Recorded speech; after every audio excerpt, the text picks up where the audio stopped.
Hello everyone, this is Swati. Welcome to Shreeji classes. आज का topic है एल्डोल रिएक्शन।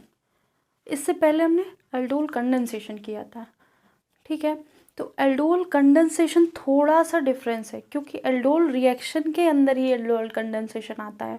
और एल्डोल कंडेंसेशन कभी कभी अलग से पूछ दिया जाता है 12th के एग्ज़ाम में, कभी कभी एल्डोल रिएक्शन पूछ दिया जाता है, ठीक है। तो अल्डोल रिएक्शन के अंदर ही एल्डोल कंडेंसेशन आता है, क्योंकि अल्डोल रिएक्शन जो है 2 स्टेप रिएक्शन है। उसमें 2 स्टेप्स होते हैं। पहले स्टेप में एडिशन रिएक्शन होगा, दूसरे स्टेप में कंडेंसेशन होगा, ठीक है। तो अल्डोल रिएक्शन स्टार्ट करते हैं। तो क्या है, ये कपलिंग रिएक्शन है। स्टार्ट करते हैं अल्डोल रिएक्शन।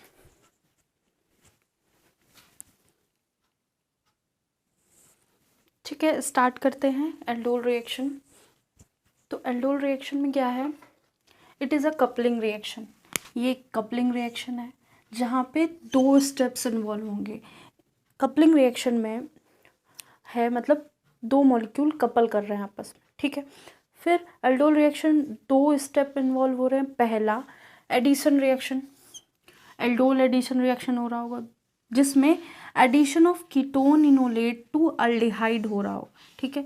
मतलब कीटोन इनोलेट बनने के बाद बेस क्या करेगा, हाइड्रोजन रिमूव कर लेगा कीटोन का, तो वो इनोलेट फॉर्म में बन जाएगा। इनोलेट अटैक करेगा, कहाँ अटैक करेगा, अल्डिहाइड पे अटैक करेगा। जब अल्डिहाइड पे अटैक करेगा तो वो क्या बना देगा, बीटा हाइड्रोक्सी कार्बोनिल कंपाउंड बनाएगा, ठीक है। फिर सेकेंड स्टेप है एल्डोल कंडेंसेशन।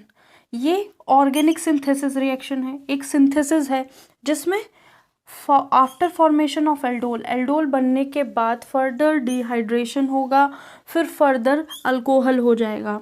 मतलब एल्डोल बनने के बाद डिहाइड्रेशन भी होगा, डिहाइड्रेशन होने के बाद उसमें दोबारा से रिएक्शन होगा और अल्कोहल बनेगा, ठीक है। तो ये शॉर्ट में था कि एल्डोल रिएक्शन होता क्या है, ठीक है। When 2 carbonyl compound form a new beta hydroxy carbonyl compound, जब 2 कार्बोनिल कंपाउंड कोई भी हो सकते हैं, अल्डिहाइडिक भी हो सकता है, कीटोनिक भी हो सकता है, या दोनों कीटोन हो सकते हैं या दोनों अल्डिहाइड हो सकते हैं, ठीक है। जब aldehyde group beta hydroxy carbonyl compound बनाएंगे तो वो एल्डोल रिएक्शन होगी, ठीक है। तो पहला एग्जाम्पल है ये, जिसमें ये कीटोनिक ग्रुप है, और जब 2 कीटोनिक ग्रुप आपस में कपलिंग रिएक्शन करेंगे बेस की प्रेजेंस में, तो बीटा हाइड्रोक्सी 2 हेक्सेनोन बनाएंगे, ठीक है। तो ये अल्कोहलिक फॉर्म है और कीटोन भी है, तो ये एल्डोल बन गया।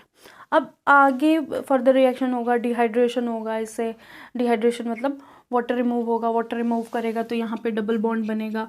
अब यहाँ डबल बॉन्ड बनने के बाद फिर से क्या आएगा, फिर से हाइड्रोजन पास कराया जाएगा। हाइड्रोजन जब मिल जाएगा तो ये यहाँ पे H और आ जाएगा, ठीक है। तो ये ऐसी रिएक्शन बन जाएगी, ठीक है। अब नेक्स्ट एक सेकेंड एग्जांपल ये है, यहाँ पे ये कीटोन लिया गया है और ये अल्डिहाइड लिया गया है। जब अल्डिहाइड और कीटोन रिएक्शन कराएंगे तो ये हमारा अल्डोल फॉर्म मिल जाएगा, या बीटा हाइड्रोक्सी कार्बोनिल ग्रुप, या अल्डोल मिल जाएगा। इसको फर्दर डिहाइड्रेशन कराएंगे, वो कंडेंसेशन का पार्ट है, ठीक है। और अल्डोल कंडेंसेशन मैंने इसके पहले एक वीडियो में करा दिया है, आप देख लीजिएगा, एक बार इसको देख लीजिए।